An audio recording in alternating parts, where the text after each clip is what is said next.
somebody that is speaking for Oriyomi and Naomi that, oh, one shabiamo. Ask to join and I will bring you up, please. Ask to join. I will bring you up. You people will be saying, but I want to support one shabiamo. Oh, believe me. Oh, if there is anything I can do to bring back the hands of time. Kí nǹkan tó ṣẹlẹ̀ lọ́jọ́ yẹn kó má ṣẹlẹ̀. Ah. Tó bá sọ wípé okay o, wípé bí mo ṣe wà níbi tí mo wà yín sìn, kọ́ ní pé okay o, wọ́n need èèyàn 20 láti ìlú tí mo wà yìí o, wọ́n need èèyàn 20 láti UK, maybe wọ́n need èèyàn 20 in each, as in Nigerians in different countries. Wọ́n need èèyàn 20 to go to one particular Orioke to go and gbàdúrà to revert what happened. I will be the first person to buy tickets. I will be the first person to buy tickets and run to Nigeria and join, whatever they need to do to avert this. I would have. But there is nothing. There is nothing you can do about that part. There will be some that you can do something about. Then you are expected to do something about it. And there are some you can't do anything about. Also, me, your princess. In your ballet, in ballet change. That is what you will try to change. Sherita one don't lose life one that you think, oh, the likes of me don't feel for. Oh my God, almost just suffering. People have come into my inbox asking me how they can help the parents, but I don't have the details of the parents because that is another thing I can do to help them because we are part of one community, Nigeria and Igbowa. Timba lasesi or timba mo. Ibita to someone who then I can say, oh yeah, let's help them. Oh yeah, Sister Tolani, what can you get on your page? King Pe your Tony page. Okay, let's do something for these people. But we don't have access to them. Me. But at least with this Oriyomi home, we can look for, okay, Ijoba wants to do investigation. I have never come out and said Ijoba should not do investigation. Don't let us get it twisted. Mi ò sí lára àwọn tó ní kí Ijoba máa investigate. Ẹ mọ̀ pé ńgbà tán mú wọn. I've never seen Mr. Akonji. I want to see a video where any blogger or media houses visited the mothers and let us see how they are coping and what the government has done. God bless you. God bless you. This is the Mr. Akonji.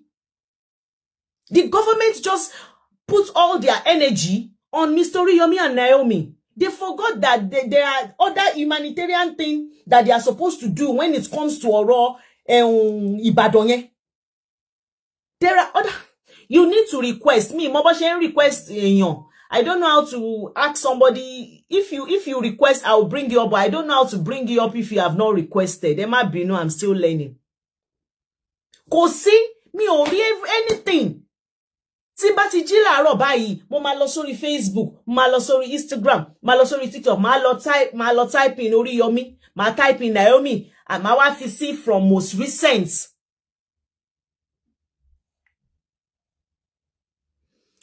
Possible, it is a matter of time. By tomorrow Monday, they will know their fate in getting their bails. May the soul of the departed soul rest in peace, and may God console their family in Jesus' name. Amen. Amen. Kí la tún fẹ́ ṣe? That's all I can do too. Àdúrà tí mo gbà fáwọn family nìyẹn. Ipe k'Ọlọ́run kó fún wọn ní fortitude to bear the loss. I don't care. Ẹnìkan nínú wọn bá lọ́mọ mẹ́jọ kó sọ̀kọnù. Èèyàn ò lè ní nǹkan mẹ́wàá kó fẹ́ lose anything out of it at all.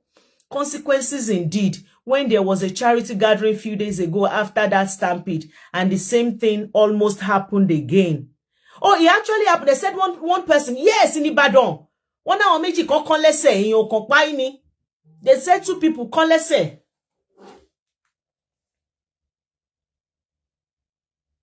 Ah, thank you, ma. Thank you, ma. Thank you, ma.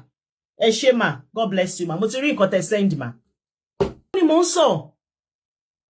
Mi ò tí rí, not even media houses. Yàtọ̀ sí interview kan tí mo ti rí woman kan tó ń rìn lọ. The woman was walking and the woman said, òun ò rí ọmọ, ìyẹn ò tí ẹ̀ rọ́mọ. Ìyẹn lòun wọ́ ọmọ, òun ò rọ́mọ òun. Mo rí yẹn. I think I still remember the woman yẹn. Then there is one other man. I saw one other man tó sọ wípé wọ́n ti gbọ́ ọmọ nǹkan ṣaláìsí wípé wọ́n ti gbé lọ sí general hospital. Ó wá ní òun ṣì ń wá ẹyọ kan. Bọ́dẹ̀ ṣe interview ẹ̀ lọ́wọ́ náà lórí ẹyọ kan yẹn. But mi ò mọ̀ wọ́n. If I have anything for them now, God bless you, Mamoti Rima. If I have anything for them now, I don't know how to get to them. Omosheni Ijoba did not even do anything. Good afternoon, Sister Adebayo. Ijoba ò ṣe anything in that aspect. Somebody said that Ijoba bá ń ṣe, ṣó máa wá sọ fún ẹni. No, wọ́n máa sọ. They have to. This is an open thing. Kò ṣe nǹkan private. Kò ṣe pé maybe one family lost their son or child privately or give them their private life. Nǹkan tó ṣẹlẹ̀ ní gbangba ayé leléyìí. How come we don't have any information? Nothing. Nothing. Crown Feet, are you there? Good morning. Go on. See, oftentimes, think on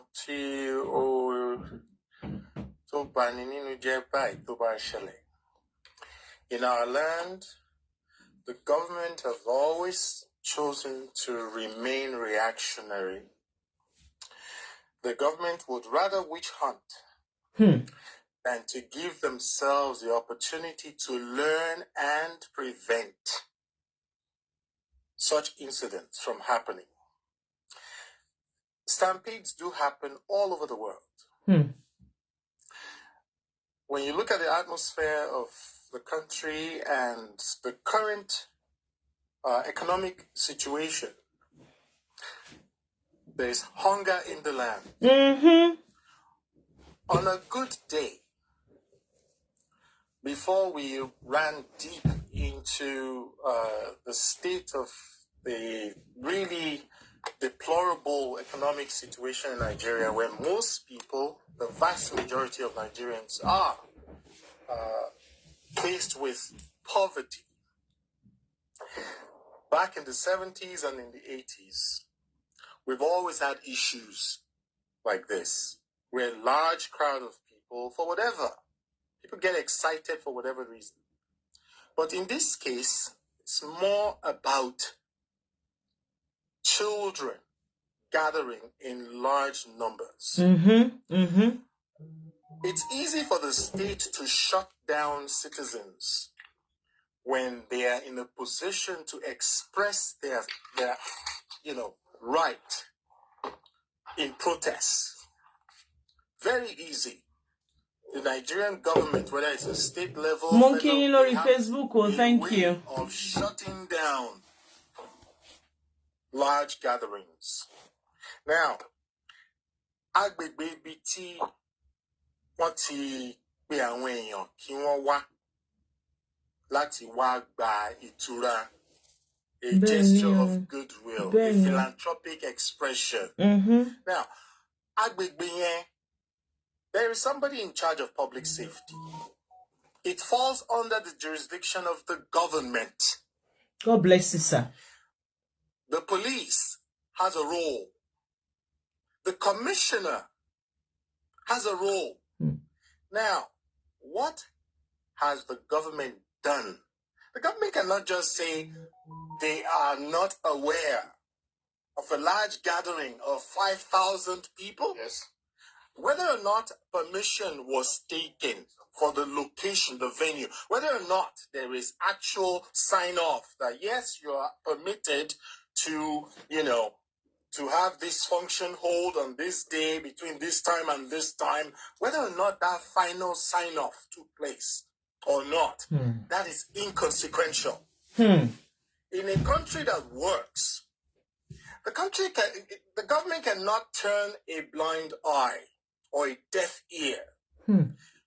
They are quite aware that there will be such a gathering.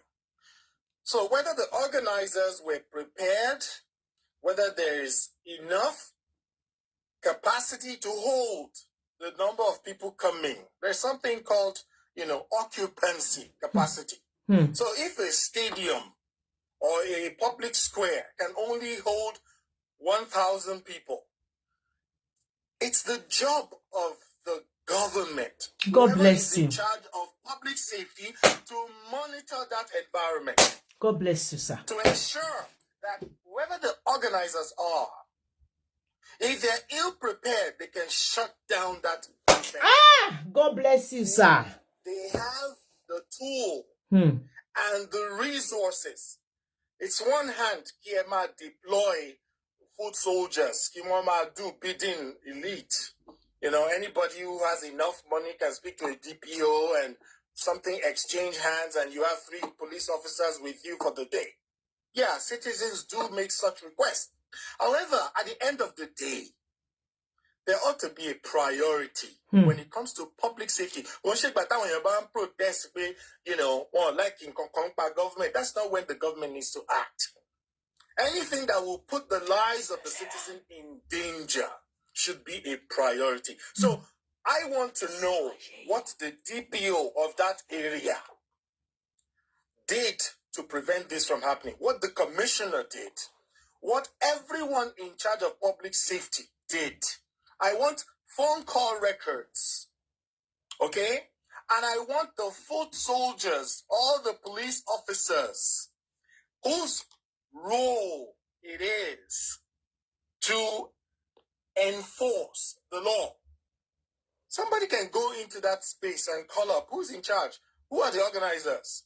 She more ibite waisha, she more capacity, she more occupancy standard. Agbègbè fe loyi. Àwọn tá wo yi wọ́n kọjá òye tí wọ́n ti define, because those places were not, you know, developed in isolation. Okay, those properties, whether it's a stadium, is a square, government has records. It doesn't matter any to decide lati to ribo, lati be bossy. It doesn't matter what time they arrive. It doesn't matter into for fancy. It should be about the role of the gatekeepers, whose responsibility it is to protect the interest of the public. And if they have not acted, then holding Mr. Oriyomi or Princess Queen Naomi or anybody else, simply because they are organizers, that is just witch hunting. They've taken the easy route, okay? And they ought not to be in custody. Stampedes do happen. They are not a flight risk. Where are they going to go? Run to London? This type of incident is in such a huge magnitude that the Nigerian flag was supposed to be flying in half-mast. I didn't see the president come out. I didn't see the governor spend days on site trying to figure out what happened. Everybody was responsible. The fire department has a role to play here. The civil defense has a role to play. The city councilor has a role to play. Safety is everybody's business. It's not Oriyomi's. Yeah. Everybody, business, including everybody that was present there. Including the participants. Yeah. I want to lose on more. People made the wrong judgment call, but you know what? In the time of crisis, we ought to look inwards, and the goal should be about preventing this from happening again. God bless you, sir. Okay? So those who are calling for blood, who wants, you know, they're just being overly too sensitive. It will happen again. It's not a curse. But you can pray from here till Christ comes. God has given us the wisdom to be able to and sound know mind what is right and in our interest. God will not fall down, throw down a bunch of angels to rescue infants and babies and, you know, pregnant women and desolate people, hungry people. He won't do that. He has placed that responsibility in the hands of those whose affairs it is to look after the interests of the public. That's what they are paid for. That's what they were elected for. And if they chose, somebody dropped the ball, then let's talk about how we're going to prevent this. Let's bring some kind of succor into the lives of those families whose children are no more. And then start to desensitize, start to educate the public. Create an awareness. It's not about there is no awareness. I can't even see anything that they, that they are doing, to say, okay, because of this incident, this is what and what we have put in place. Nothing. The only thing they've done is picked up Oriyomi and Naomi, and that is the end. That's the laziness of the Nigerian. That's the laziness of the Nigerian leadership structure. Point fingers, make an example, witch hunt. Somebody has to pay the price. But where is the learning opportunity here? Where is that preventative measure? If policies are outdated, things that are supposed to be in place, emergency response, if all these things are not there, government should own that. And they should not be ashamed to apologize to the citizens. Exactly. The ball on this. It's quite sad. It is only someone that accepted that they've done something wrong. Those are the people you see apologizing. You think they think they have any fault, and that is what you got on Kamila Rani. If they are calling Oriyomi and Naomi out, who is going to call them out? Because they have a part to play that they didn't handle properly. Because like you said, if they feel that that place was not going to contain the amount of people, you should have shut it down. You should have told the organizer that you can't go further. And in Ijoba, they won't argue with you. What is it that they did? They did nothing. On a good day, even when the permits are issued and the authorization is given for an event to hold, somebody is still in charge to ensure that compliance is being met. Exactly. What part has the government played in all of this? And let's stop blaming the poor families, the hungry. It's so sad. And exactly. Shifting blame. There are so many uneducated. Good evening, Mr. Kolikwe. Around. Thank you so much, man. Thank you. More appreciating you, sir. Thank you so much. God bless you. Have a lovely day. You too, sir. Thank you so much. Sherry, when I listen to this kind of submission, Sherry Toshin Kamilara, because when somebody is speaking your mind, so I'm not crazy. So I'm not the only one that feels like this.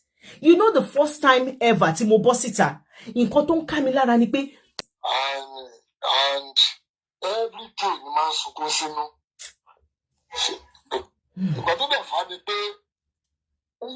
This ugly incident might bring setback for the needy ones. Àwọn èèyàn lọ́wọ́ tó wà yìí sìn. Tabale nǹkan tó fẹ́ ṣàánú, ìyàwó ẹ̀ á fà padà. Tó bá débìnrin ọkọ ẹ̀ á fà padà. Ṣọ́ra o. Because government ṣe mọ̀ pé tó máa ń sọ̀rọ̀ àfẹ́ fún yàn ní nǹkan, unlike where you are ma. Environment ẹ̀ wá yàtọ̀ sí ibi tá a wà. Bẹ́ẹ̀ni sà. Tó máa ní London kan bẹ́ẹ̀ ṣe palliative, tálẹ́ fẹ́ jáde wá gbà kan. Kò sí ọ̀dọ́ fẹ́ jáde.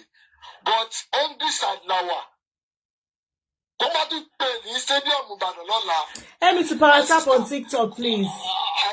Àwọn èrò máa tún yá o. Àná ṣe mí sá. Wọ́n ṣe mí akọ̀dúpẹ́ ni wọ́n ní ọmọ méjì kankan lẹ́sẹ̀ ni wọ́n ní wọn kò sí èèyàn ò páì but èèyàn méjì kan lẹ́sẹ̀. After tiyẹn. Ẹnì wa nọ́mbà. So tẹ́mi rò ní pé ṣé dandan ni kí olóòótọ́ kú sí ipò ìkànnì? Because to be candid, government wọn ò lè sọ pé because mo kàn jókòó mo kàn ronú ni pé okay fáìlì tẹ̀tí lọ DPP kó tẹ̀dé lọ káwọ kí ló fẹ́ sọ pé wọ́n ṣe?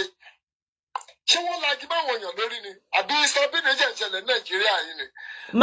Máa kà fún yín sìn, máa kà kíní nǹkan tó sọ pé wọ́n ṣe. I have it. I'll read it out to you guys now. Okay, but I'll be expecting. Yes, sir. Yes, sir. Mo kàn jókòó every minute nítorí pé mo mọ̀ túmọ̀ kéèyàn jẹ́ tó fẹ́ tọrẹ ẹgbọ́n kan tí kábíyèsí sọ ó ló ti ń ṣe nígbà tó wà nílé Ifẹ̀ ọbí ẹni pé kó máa ṣe irú nǹkan bẹ́ẹ̀ yẹn ṣé kò ti pé sìn tó bá tẹ̀ fílẹ̀ kó máa lọ lọ́la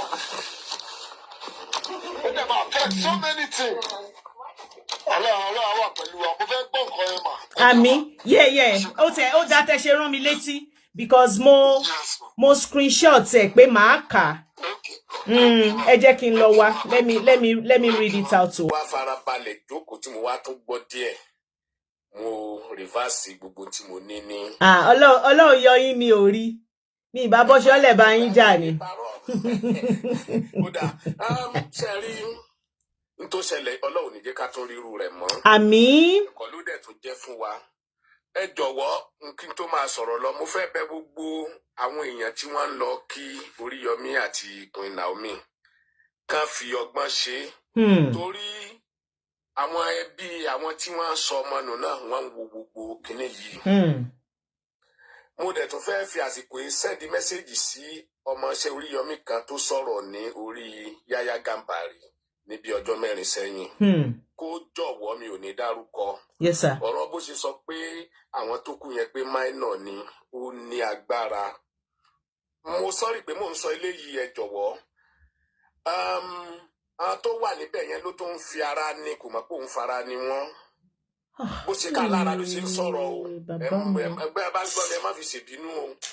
Ètò tó ń sọ wípé àwọn tó kú yẹn ò tiẹ̀ tó yẹn tó wọ́n sọ bẹ́ẹ̀ mọ́. Bó bá ṣe nìkan ló kú kì í ṣe ẹ̀mí ìrà bó ṣe ká lára ni. Mo tó fẹ́ ó tó ń fún àwọn kan ní agbára. Àwọn èèyàn fún àwọn tó yẹ kó wà lẹ́wọ̀n ní agbára. Àwa ń shift go post. Ìrísí tí mo sọ bẹ́ẹ̀ ni pé ibi tó ti ń sọ̀rọ̀ ó sọ pé Oriyomi ṣe program kan ó fi bú president kò ní kankan ṣe pẹ̀lú yẹn lásìkò yìí.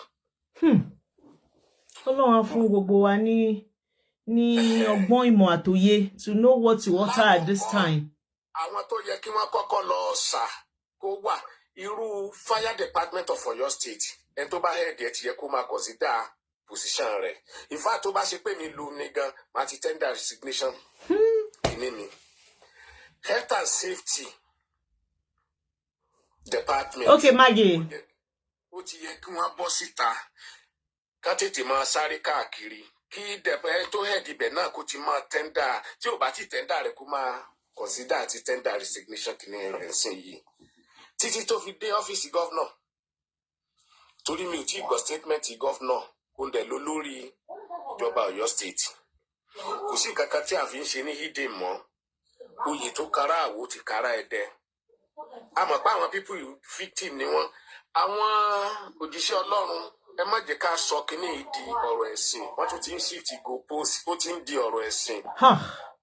Àwọn utterances táwọn èèyàn ń sọ ká bá fẹ́ gbàdúrà lóòótọ́ lèèyàn gbàdúrà tí ó bá gbàdúrà kó máa gbàdúrà ẹni tó bá wẹ̀yàn nìyẹn lè ṣàdúrà fún ó máa ṣàdúrà fún yà mo lè ṣe fún bàbá mi bẹ́ẹ̀ bá ń ṣàdúrà fún Oriyomi ẹ gbé sí kínní àṣehàn pé lórí TikTok ẹ má fi sọ di ọ̀rọ̀ ẹ̀sìn.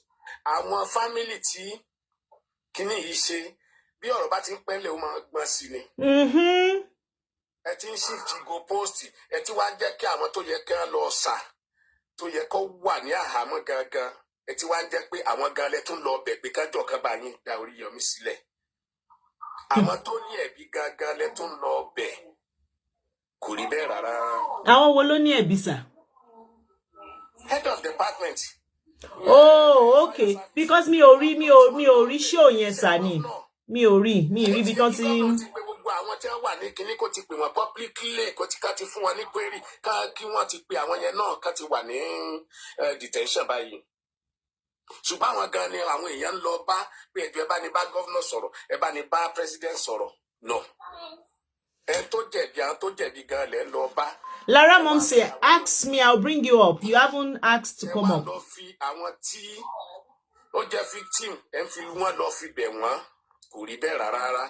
Tí kò bá rí báyìí tí ààrò ni ó ṣẹlẹ̀ àwọn tó wá jẹ́ kí ká máa lù nígi lójú títí ká máa sọ lẹ́yìn wá máa wọ agbára wá máa fẹ̀ káàkiri àwọn náà jẹ̀bi téèyàn bá lóun fẹ́ ṣe nǹkan ojú rere nǹkan tó dáa ní tí àwọn pípù yìí ṣe iṣẹ́ ìjọba ni wọ́n ń ṣe ebi ń paráàlú wọ́n mú tẹ́lẹ̀ èmi ò sọ́pọ́ọ̀tì wọn tẹ́lẹ̀ o òótọ́ mo ń sọ yẹn o I will say it now let me be honest with you.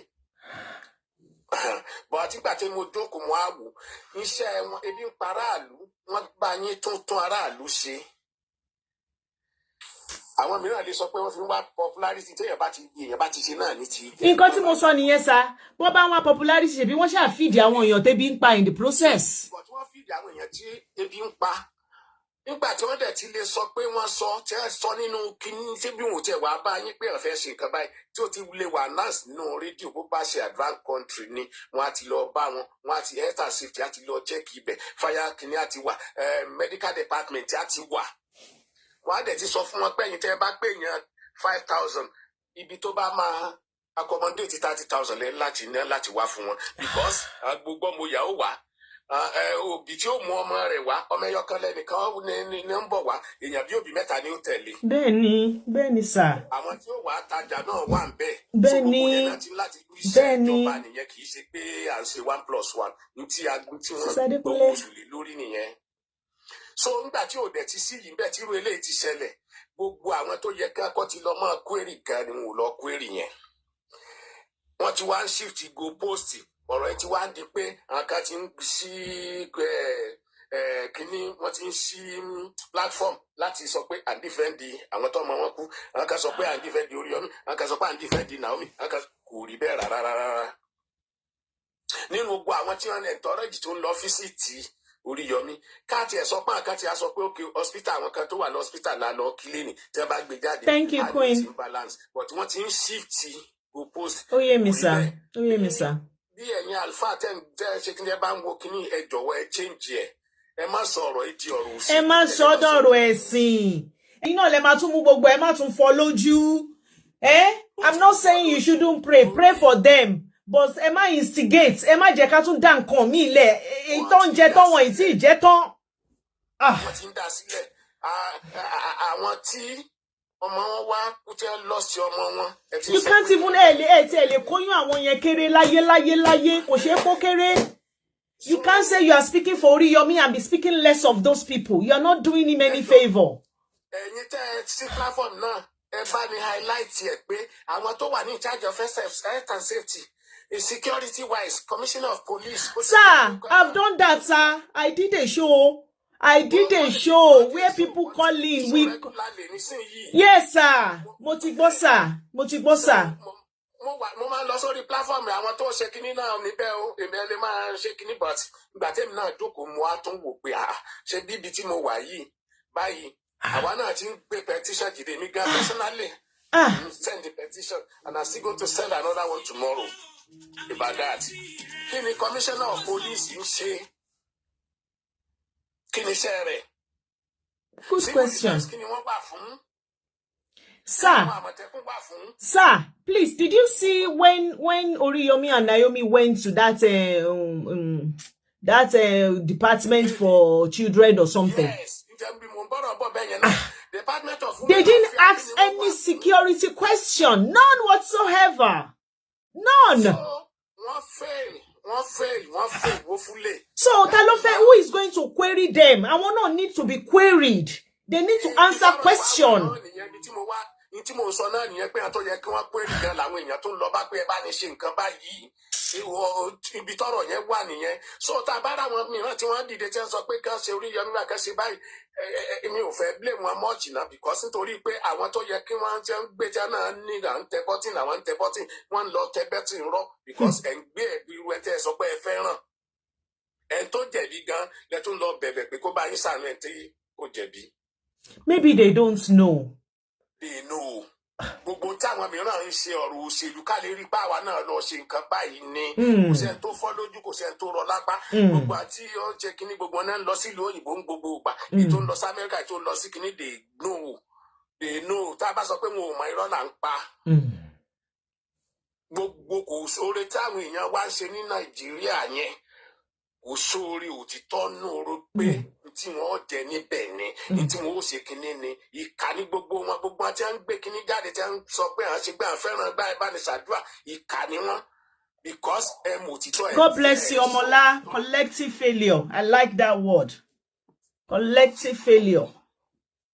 Ohun tí a ká ṣe ni tí ẹ bá ṣe kinní ni pé ẹni tó bá mọ lọ́ọ̀yà tí wọ́n ti gbà fún wọn pípù yìí ó ní ẹ jẹ́ káwọ́ bá sọ̀rọ̀ ká tó sọ some point.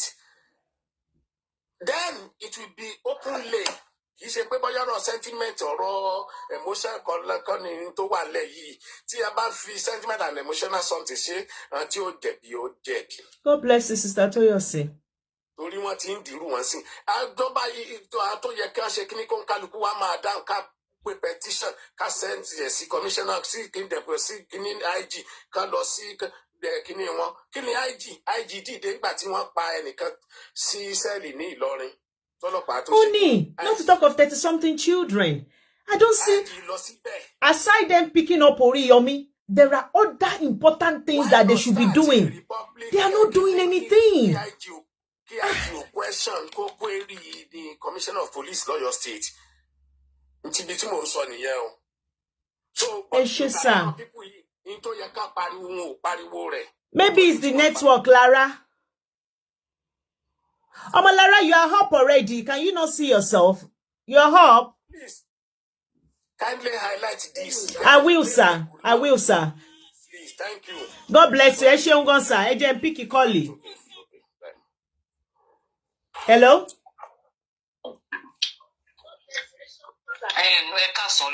Ekason, ma. God bless you, ma.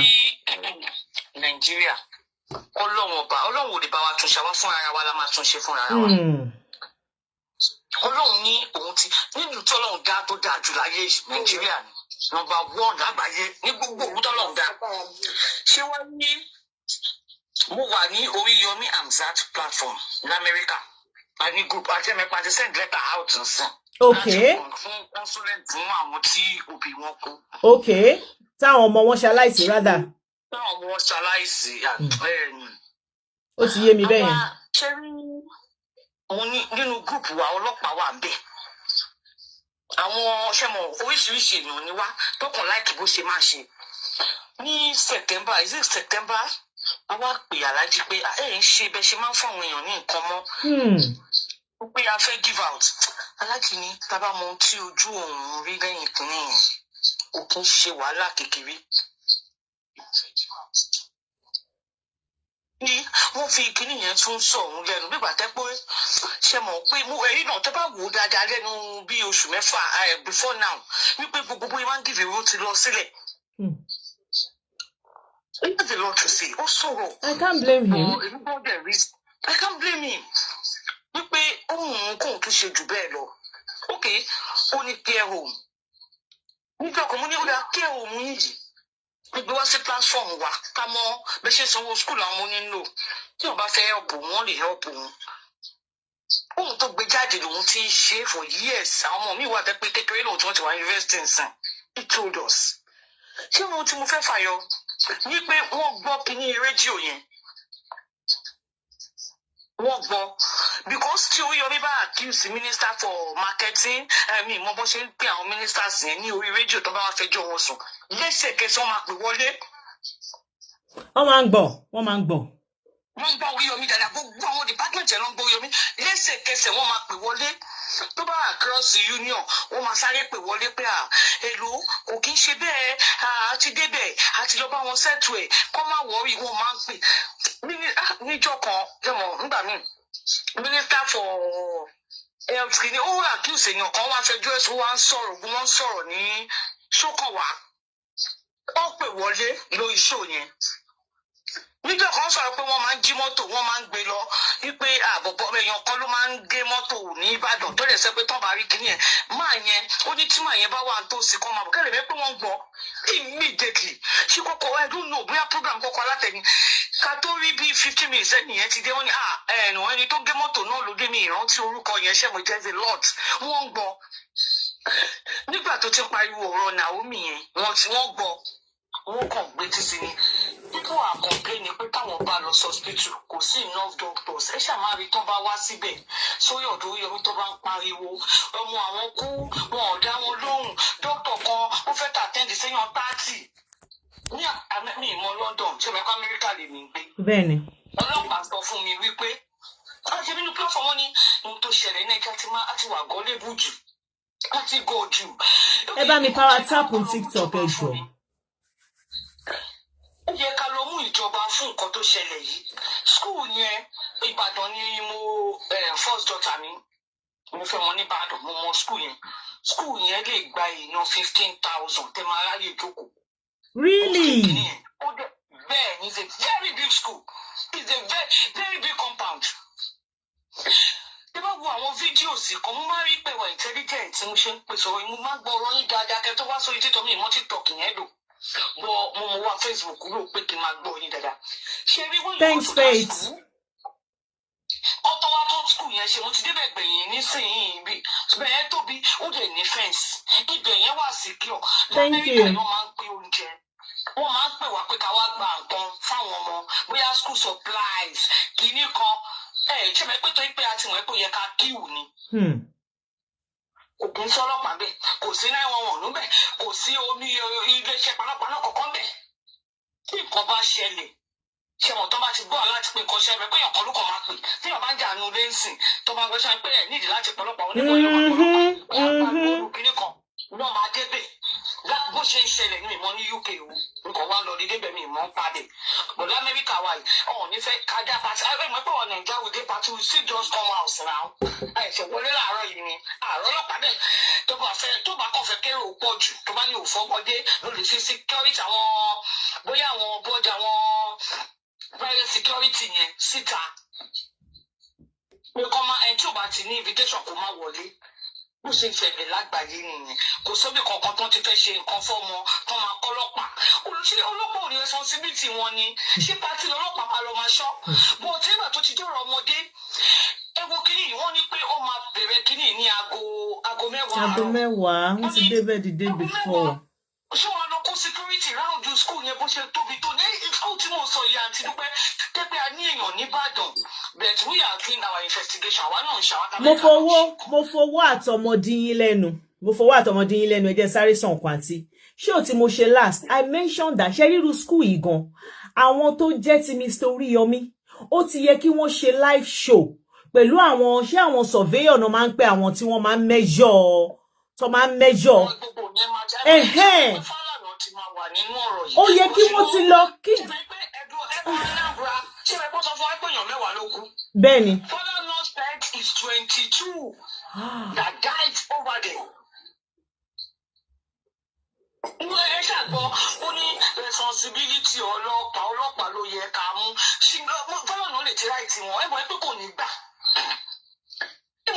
Bẹ́ẹ̀ ṣílẹ̀ àwa Yorùbá ibi ká ti ní problem ní pé gbà tó sọ Yorùbá nation I always tell people I don't go máa sọ fọkàn mi pé wèrè làwọn eléyìí kí ló fẹ́ Yorùbá yín tẹnu yín òkò mo lè ti fẹ́ rí because okay wò lè yíbo bí gbogbo kìíní yẹn ṣe. 1 minute Ace 1 minute ẹ máa sọ̀rọ̀ yín lọ mà ẹ máa sọ̀rọ̀ yín lọ sí. ṣe léèyàn tó jáde lẹ̀ yíbo pé èèyàn 22 ló kú o ẹ má parọ́ o ẹ láwa mẹ́wàá èèyàn mẹ́wàá ló kú èèyàn 22 ló kú do you hear that from them?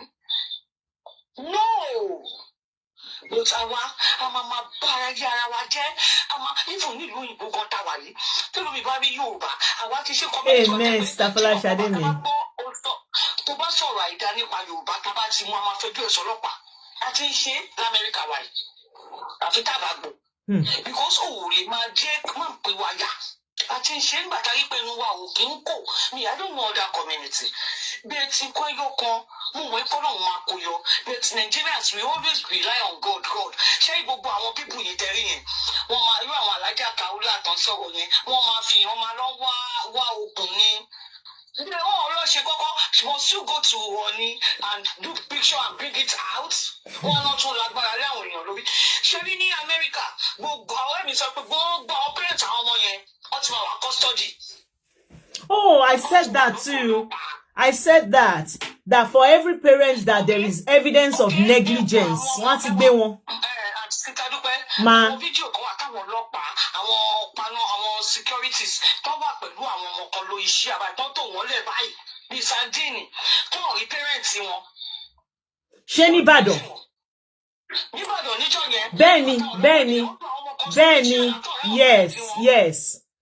Ó ní àwọn méjì kan náà tí Mr. Oriyomi gbé dání tọ́nà ọ̀rọ̀ àwọn parents wọn. Ṣé ó yẹ kí àwọn parents wá gba ọmọ yẹn lówó Oriyomi? Ṣé kìí ṣe ìjọba ló yẹ ó gba ọmọ yẹn kì í ṣe custody ló yẹ kó lọ kó wọn sí?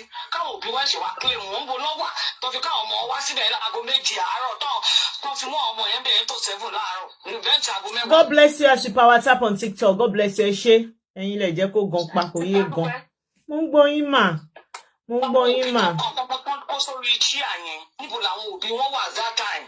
òbí kankan wá kú nínú gbogbo àwọn yẹn ṣe kú tó kẹlẹ̀ mọ́ pé wọ́n kàn lọ abandon àwọn ọmọ yẹn sílẹ̀ ni wọ́n kàn dá ọmọ mi ẹ̀rí àwọn ọmọ òkú yẹn gan tán nílé èèyàn. I'm telling you my sister ní mo tọ́ ẹ̀mí pé ẹ jẹ́ kó jáde kí gbogbo kéèsì yìí lọ. wọ́n tiẹ̀ ti sọ̀rọ̀ bí wọ́n ní lára àwọn tí wọ́n wà ń bẹ̀ the night before that a lot of them were children on the street. So ṣíṣe kan tí mo sọ ok ẹ lọ sí Lagos Island wọn ẹsẹ dé lọ́dún ni fọdún èrò wọn pọ̀ ní gbogbo CMS gbogbo gáràjì yẹn àwọn ọmọ Ìbàdàn Kwara wọn kú bẹ́ẹ̀ ẹ máa rán ọmọ ọdá age ẹ wò gbà kan Ọlámídé tẹgbó lọkà ọmọ kéékèèké ọmọ ọdún méjì wọn ní ọmọ ọdún mẹ́wàá ọmọ kìíní kan when you come to Oriyomi's platform you will see them tọ́ ọmọ ní ọmọ 16 years ó ti bímọ fọkùnrin méjì ọmọ méjì ọkọ márùn-ún tó máa máa jà àwọn kìíní I told people ẹ jẹ́ ká máa advocate fún àwọn òbí bí tó wà láàlú ìbò tábà lè ṣe nǹkan kan ká dá owó jọ ká kó wọn nurses lọ síbẹ̀ kó máa ṣe family plan fún àwọn tó máa ti bí mo méjì ọmọ kéékèèké yẹn they just need to do. ẹ wò ó tẹ bá sọ wọ́n máa hàn yín ni wọ́n máa hàn yín I said it before wọ́n máa hàn yín ni. Family planning àwọn bàbá yẹn tó máa fẹ́yàwó márùn-ún ní nǹkan tó máa fún wọn when you go to Lagos Island Oṣòdì you will see parents àwọn ẹlẹ́yà tó ń bojú wọn máa ṣíjú tó bá ti dẹ́kọ̀ wọn wá ṣe alábàárù wọn máa wá bí oṣù wọn máa káwọn ọmọ wọn sílẹ̀ nílé wọn máa fowó ránṣẹ́ àwọn tajà ní Balógun a ní àwọn ìyá àjìyá àìdá kínní kan tó jókòó wọn wá ṣiṣẹ́ láti Ìbàdàn lọ́dọ̀ oṣù méjì àwọn POS ló máa sọ àwọn ọmọ aráalé tó máa fún bàbá wọn bàbá wọn ò kú ní bìkítà she see them look at their parents they are there àwọn ọmọ yẹn náà pọ̀ ní àwọn tí nǹkan ṣe ṣé ní tẹ́gbẹ̀ tó bá ṣiṣẹ́ jọ ẹ̀ tó kó gbogbo àwọn ọmọ tó bá bẹ̀ tó ọ̀rọ̀ bí wọn yẹn rí òótọ́ ọmọ yẹn fúnra wọn gbọ́ nígbà tí gbọ́ pé wọ́n gba nǹkan bí kan lọ síbẹ̀ lọ́jọ́ kó ní ọmọ wa ṣe bálabàla ṣé dúná òkè òbí wo la gbọ́ tó kán lápá tó kán lẹ́sẹ̀ bí tó ti mọ ọmọ ìdání tó ti ń tu ọmọ ẹ̀ kò sí àwọn ọmọ ló ń kú níbo làwọn pẹ́rẹ́ǹtì àwọn ọmọ yìí wà kó first question tí ẹ ká kọ́ bẹ̀rẹ̀ yẹn a ti máa fi sentiment sí nǹkan àwọn kú ṣé wọ́n pa wọ́n ni where are the parents of those children when tí kìíní yẹn ṣẹlẹ̀. A lot of them, in as much as there were a lot of them that passed that they might not have seen their parents, but ọ̀pọ̀lọpọ̀ nínú àwọn tó ṣaláìsí yẹn ni parents wọn wà ńbẹ̀. But it's just that I think when the gbọ́nmi sí omi ò tó and the rushing started, wọn oníkálukú ò mọ ibi tọ́mọ wà. Wait, ẹ má bínú Yorùbá ló ṣàgbà mi gbọ́mi mi sọ ìjà gbọ́mi sí omi òtó in the sense that when the tí gbogbo yẹn ṣẹlẹ̀. Àwọn míì tí ní ó yá máa lọ o wọn náà máa fún wọn yín ní nǹkan o tètè jíde o ó yá èmi àní tó bá ti ń bọ̀ láti ṣáṣí ibẹ̀ ní kó máa lọ o ẹ mọ̀ wá náà ìwọ ṣé rí mo kàn àánú wa ṣe mí. Ní ìta tó ń sọ̀rọ̀ àwọn ilẹ̀ Ìgbò wọ́n yìn fún àwọn èèyàn ní nǹkan wọ́n yìn há nǹkan a lọ fún wedding láti kínní ní ọdún 27 kan tó máa bọ̀ wọ́n ṣàṣì lọ sí wedding bẹ́ẹ̀ tó pé ríro tó fún àwọn èèyàn wọn ní nǹkan bọ̀ tó bá ti rí ti gẹ Yorùbá láti àwa Yorùbá náà lákọ̀ máa fẹnu bà á jẹ́ a máa ṣe yánmọ́ èèwọ̀ àwa tà ń sọ Yorùbá lẹ́nu tèdè ń kọ̀ wọ́n má gbélé bù ú. A lè ṣe aláwọ̀ àtàwọn tó tún ń ṣe bùbú yìí is good to any length if I tó yẹ mi ìyàwó ẹ̀ ní wà láìjọ́ tí wọ́n tún ní ìta. Ẹ ṣe sista Tóyọ̀sí bó ti ṣe program kan rí tí mo sọ̀rọ̀ family planning wọ́n fẹ́ bú stupid and bastard sí mi lára wọ́n bú. Ìyàwó mẹ́rin lẹ́nu ní ìfẹ́ o ọmọ bímọ mẹ́fà 24 wọ́n bí ọmọ mẹ́fà wọ́n máa ní wọn ò lè ṣe àlọ Jésù ní aṣẹ mi fẹ́ lo torí tó àwọn ẹ̀rọ Muslim wọ́n máa gbà sórí mi Mùsùlùmí dẹ̀ ni mí wọ́n pẹ̀ wá bíbí èyí tí kí n wò pé bí ní ṣe rí ọ̀la ò rí bẹ́ẹ̀ ló mú babaláfo ń dín fọ́ọ̀rọ̀ ó lè sọ fún ẹ kó máa da lé ní ṣé bóun ní nígbà tí bàbá máa débẹ̀ ìlú ní rice 20 wíwá ló pé 20,000 náà it's over 100 ẹlòmíì ò lè ké tà fọmọ mọ́ Oriyomi dẹ̀ pariwo gánà ẹgbẹ́ Tinubu kó bù ègún ni ó sọ pé ọmọ mi nǹkan tí ò yẹ kó pààyàn ló ń pààyàn sí kò sóúnjẹ nú. Ṣebí video yẹn wà lórí page mi ton sọ pé that's not boo. Every country does that. Àwọn èèyàn always call out, one man call out Ijoba, èébú kọ́ ẹ̀yin Nigerians. That is not disrespect. It's about calling them out. There is something that they promised us. Kó tó di pé wọ́n vote wọn in. So you call them out. That's not insult. That is it. Gbogbo àwọn ọmọ tí wọ́n kó Oriyomi gbé àwọn ọmọ kan dání. Bẹ́ẹ̀ni, Sister Toyosi. Irú àwọn ọmọ yẹn ṣe bó yẹ kí ìjọba gbà kọ́ wá bí wọ́n pé ń bolẹ̀ wà. Ṣé lè fi ọmọ sí ìṣẹ́jú márùn-ún bá ṣe wà nínú léjì kan mo gbébì kan rí ká tó ra lé. Ṣé mi pé ó fi ọmọ lọ sí HB sílé mi just 5 minutes ọmọ yẹn sùn. Mi ìwà ọmọ yẹn ṣe bọ́ sí bákónì. Tó ń yọjú nígbà tí ìyẹn ò sí bí ó tají ṣe I don't know ọmọ yẹn bí 7 years lọ àbí 5 I don't know wọ́n bọ́ sọ wá yọjú ṣé mi pé ọlọ́pàá wá sí apartment wọ́n bí where's your mom I can find her ẹ̀ mẹ́kọ́ ọmọ ìlú ọmọ ọlọ́pàá ṣé mi pé wọ́n pe 911 ìyá bí ìyá ọmọ yẹn ṣe ń dé ó lọ ra cereal fún ni o bí ìyá ọmọ yẹn ṣe ń dé báyìí 911 yẹn ti dé wọ́n ti ń gba social worker ó di gbére ó ti lọ. Okay, mi mo bá yín ṣe l'Amẹ́ríkà. Mọ́tò panápaná ti dé, wọ́n ti fẹ́ sẹ́ ìyá ń dé. Nǹkan tí mo sọ yìí ni mi ìmọ̀ nọ́mbà lédi adó ń gbé ní bó ṣe mọ̀ everybody my business mo dẹ̀ dúró. Ohun tí mo fi dúró ta fi owó kiri ìfiṣẹ̀lẹ̀ kò tó 8 minutes tí ìyá ọmọ yẹn fi padà dé. Ó lè pé bí ìyá ẹ̀ ṣe palẹ̀kùn dé lọ́mọ yẹn jí. Ó pin ọmọ yẹn lọ. Pẹ̀lú ìyá ọdẹ kan kọ́kù sí ẹ lọ, wọ́n sọ sí gáálù sínú mọ́tò wọn gbé lọ. Oh, wọ́n sì máa after much investigation. Wọ́n ṣe evaluation tàyà. Wọ́n fìyálẹ̀ lẹ́yìn ìjọ kẹta. Ọmọ ó pẹ́ kí ọmọ tó dé. Kò tẹ́ pé Nàìjíríà ni. Àní ṣé kó máa jáde mọ́ ni? Ṣé kó máa dì í mọ́ra ni? Ṣé mo ẹjọ́ ó ní àdìdì láti máa wise up ẹ wo ẹ̀yin tí ẹ gbọ́dọ̀ bímọ ọdún méjì lọ family planning àti lópẹ́ ṣe show èjìké wa máa gé sórí TikTok orí everywhere pé ẹjọ́ because mi sílẹ̀. aláàtì ṣé àbẹ́ ẹ̀gbọ́n ni ara wọn máa bú yín ni wọ́n máa ní sí kí ló kàn yín wọ́n máa ní sọ́wọ́ tọrọ oúnjẹ lọ́wọ́ yín ni. Mo fẹ́ wo ibi tó popular jù ní Nàìjíríà Lagos Island ẹ jẹ́ àsọ̀rọ̀ nípa Èkó Lagos Island tí mo mọ̀ dáadáa nínú títà tẹ bá dé bẹ́ẹ̀ lè rí ambulance ju méjì lọ nínú big general hospital Lagos Island yẹn ṣètò tóbi tó yìí ẹ lè rí ju méjì lọ. Good evening, Sabusola Fash. Ẹ lè rí dókítà tó máa tọ́jú yàn bẹ́ẹ̀ kò sí dókítà.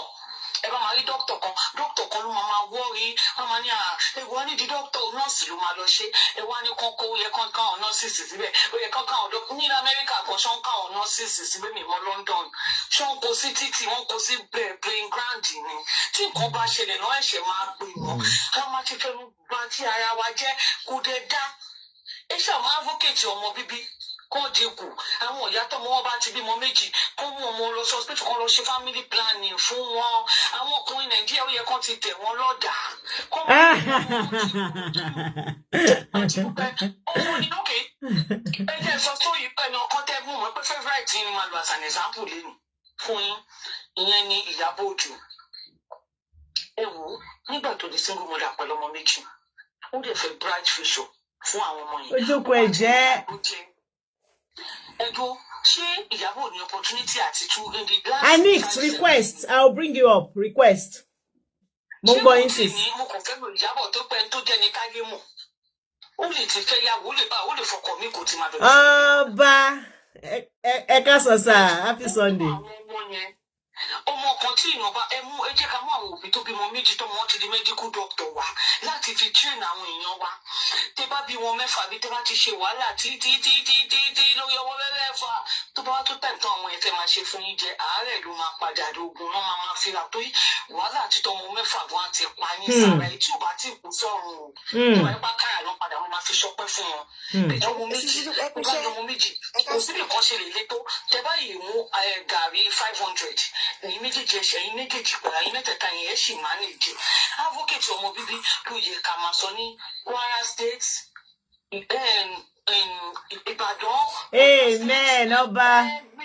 Every village ẹ̀yin ká máa advocate ṣe rí tàwọn Oriyomi mo mọ̀ pé ìjọba yọ wọ́n àwọn náà mọ̀ bí táwọn ti Fálànà ti sẹ́ pé Ọlọ́run kọ́ ló ìjọba ló máa yọ wọ́n wọ́n máa yọ wọ́n ní next over the next court wọ́n máa fi wọ́n náà máa bẹ́ẹ̀lì wọn wọ́n máa lọ ń bẹ́ẹ̀ ẹ mọ̀ federal ẹ pé wọ́n ti gbé kéèsì yẹn kúrò ní magistrate ó lọ sí federal so federal ẹ̀ náà ti máa yẹn náà àti lọ bẹ́ẹ̀ wọn because àwọn parents àwọn ọmọ yẹn kàn invite wọn báwo làwọn ọmọ yẹn kankan ṣe kú níbo lẹ wà tẹ́lẹ̀ ò kọ́ lápá gbà tó wọ́n yẹn kàn kú tí bí ọmọ téèyàn bá mú dání tó bá wo ọmọ ẹlẹ́ tó máa wo wàhálà lọ́ọ̀kan tó dẹ̀ ọmọ ẹ̀yà bọ́sẹ̀gbẹ̀ bíbá ẹ̀ kò ṣàrí pé wọ́n gunra wọ́n bẹ̀ ni.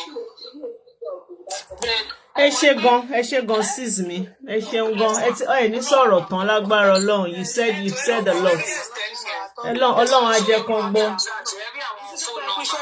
wọ́n ti send àwọn kan sí mi mọ́mì kan ti send àwọn kan sí mi nsìn I will leave it on my page for everybody tó ń yọ mí lẹ́nu kán lọ fi síbẹ̀ ẹ ṣe gan sis.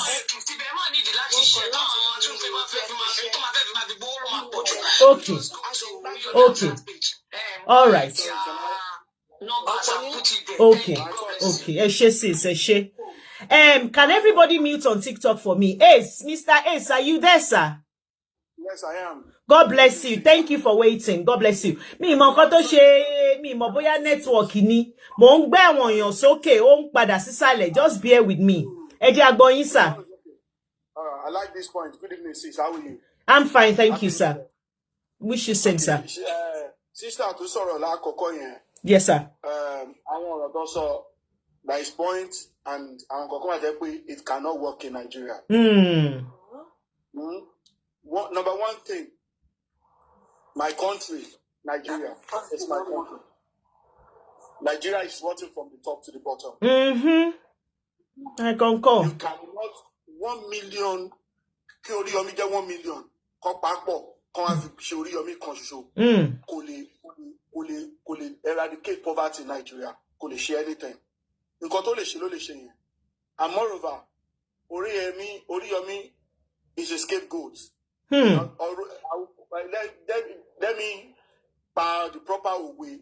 And don't first suggest tẹ́lẹ̀ tó wá fi. Dakarosin Sarah. Oriyomi, they believe is an enemy to some hierarchy people in Nigeria.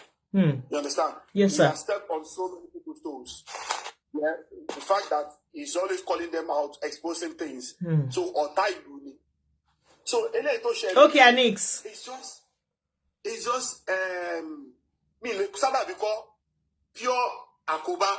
And èèyàn tí wọ́n ti bí ọ̀rọ̀ orin tá a máa ń kọ ní primary school how many ìjọba ẹ̀wẹ̀kú ẹ̀wẹ̀lẹ̀ ẹni tó ti gbẹ́ tó ti dígì port lẹ́fún ìkòtò lẹ́fún tó wá walk into it freely òun ni problem they have been looking for so many avenues òun náà gbọ́dọ̀ láìkẹ́ kò lọ bá wọn fún anything kò gba contract kò ṣe anything ó jókòó sórí humanitarian job ẹ̀ tó ń ṣe àti gift táwọn èèyàn fún kò lọ bá wọn fún lẹ́ni kò lọ bá any politician so ó lo IQ ẹ̀ but this thing tó ṣe yìí I know ẹ̀dẹ̀ ṣe ní kan ó kù díẹ̀ kíá because there are so many measures that wasn't in place. Number one, they breach security.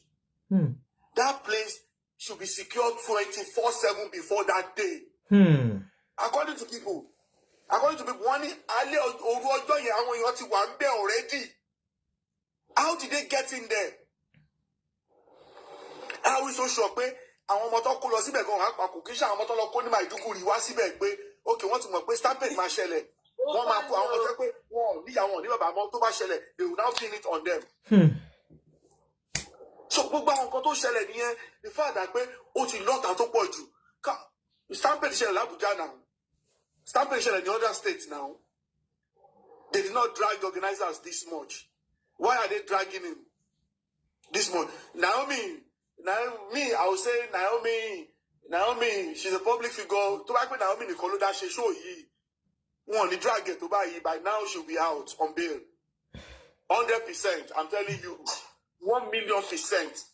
Naomi only do 5 days. By now, she'll be out. She will be out because once I press button, somebody that knows somebody, Marty press button, she's a lady. Let her out. but one the fauri apá kan fi kan sílẹ̀. So the fact that Oriyomi is still there, Naomi have to be there. So gbogbo kini yẹn ó wà interwoven, ó ti wà connected. So one lè dá yọ ẹyọ kan. Bí èèyàn tó fẹ́ tú òwú tó ti ta kókó ni, ó máa ra farabalẹ̀ yọ ó lè yọ kìkìkì, ó máa ta gbogbo ẹ̀ papọ̀ ni. So the problem with them is àwọn méjì yẹn the only person tó lè yọ wọn is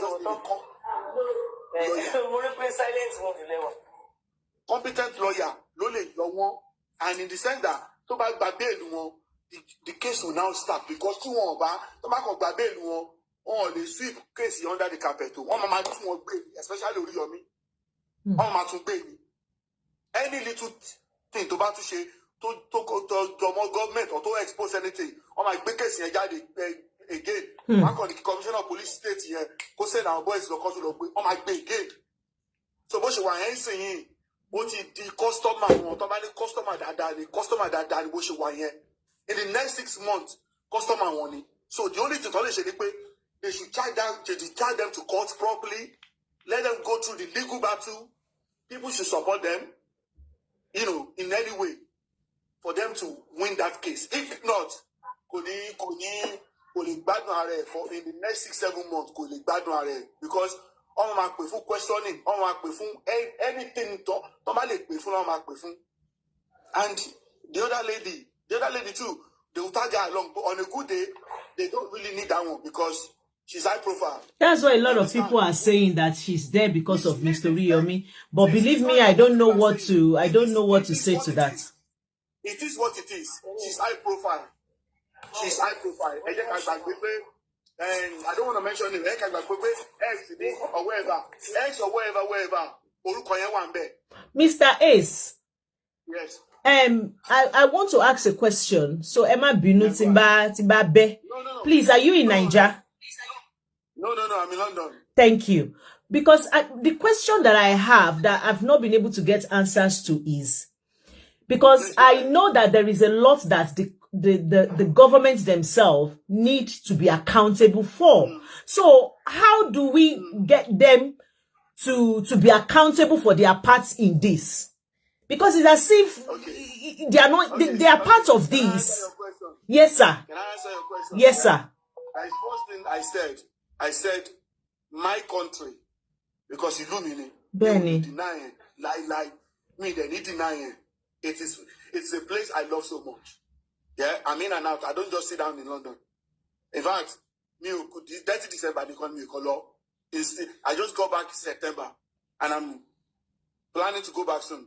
But the point is, you cannot hold any government accountable for anything at the moment. Everybody, so even your state, I don't know which state you come from. If you want to hold your governor accountable, or to back on high profile and individual, you want my show. High profile,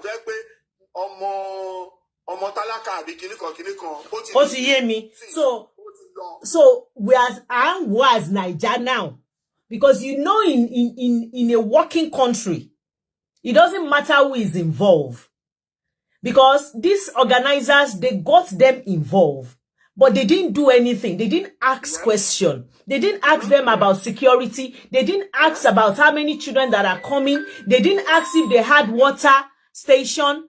They didn't ask, you know, what security is in place. They didn't ask if they did any risk assessments. Nothing. So all Kamilara, because we are not even holding them accountable for that. They will not. They will not. Because the reason is, even if you go to proper organizers, say, I'm organizing a show, yeah? Okay, like you say, in this country now, you, in a developed country, you want to organize a street party, yeah? Or anything that is got to do with love public. They will ask you, how many capacity is the venue can take? Number one. Number two, they will tell you what are the, safety measures put in place. Princess Faith. Yeah? Sisolutala. Mongo Isa. Yes, I can hear you, sir. What are the security measures you put in place? Yeah? From first aid from security, from everything. They will see it before council can approve you to go and use that venue. 1,000,000%. But in my country, yeah, they will bypass all that process. Each ministry, the only process to want to share anything. But because they will bypass all that process. Because what you know, Sister Nick, saying let me contribute next. Any suru. You give them money, or my bypass will go procedure here. So we doing that. We're putting people's life at risk. Don't tell me Oriyomi Hamzat is so daft that he does not know that they need to inform Ministry of Humanitarian or wherever in Ibadan that they want to do a show. Apart from making it public. Of course, they must have done that. When they come out, he will tell us. He will tell us what went wrong. They must have done all that. But somebody will just say, Pata, please, on TikTok. I was like, just go and give me 250. And I'll sign the paper. Go and do whatever you want to do. And I watched one pastor recently, I think about 2 days ago or something, on is it Instagram or something, preaching. Omola is scary.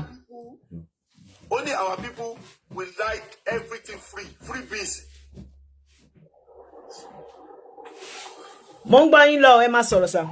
Okay.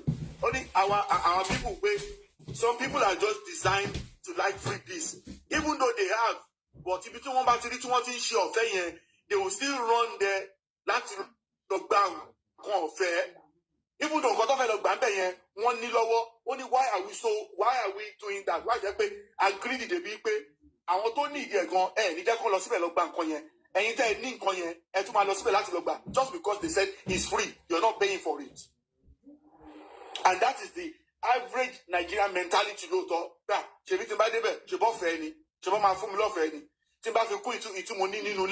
What difference does it make? And that's our problem. That is our problem. I can't lose the show. Because of but I was school. So I put it on or wherever. So I can take away on it. One time when you're now, but school, master, I want the cohesion responsibility on student union to organize show. On my student union to organize show. So problem president student union at the student union executive. I don't know the problem here. Hey, sir. God bless you, sir. Problem with this because to shele on my band student union ni poly they fẹ́ shele. So I'm very careful. So you Oriyomi ati Happy New Year, sorry for Milade. Naomi saying Ameji, they just Saba being a shele side ọ̀dọ̀ wọn ni. Àwọn gogo call the problem kini e. Mr. Ace, Ejekin allow someone else. Thank you so much. More appreciating you. God bless you. No problem. Sister Nick.